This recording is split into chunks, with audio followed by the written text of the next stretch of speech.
Ассаламу алейкум, меня зовут Адам Шабаев. Сейчас я вам расскажу 10 основных правил чеченского танца для мужчин.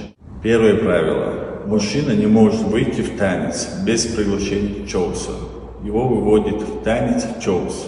Второе правило. Мужчина не выбирает девушку, а танцует с той, которую ему выбрали. Третье правило. Мужчина всегда следит за девушкой и сопровождает взглядом. Четвертое правило. Мужчина не имеет права меняться с другим в процессе танца. Пятое правило. Мужчине нельзя разговаривать во время танца. Шестое правило. В танце всегда ведет мужчина. Направление задает открытая рука. Седьмое правило. В чеченском танце всегда танцует мужчина с одной девушкой.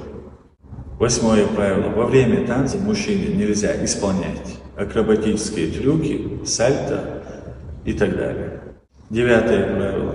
Во время танца мужчина должен всегда соблюдать дистанцию и не приближаться слишком близко к девушке. Десятое правило. Мужчина не может закончить первый танец, пока его не завершит девушка.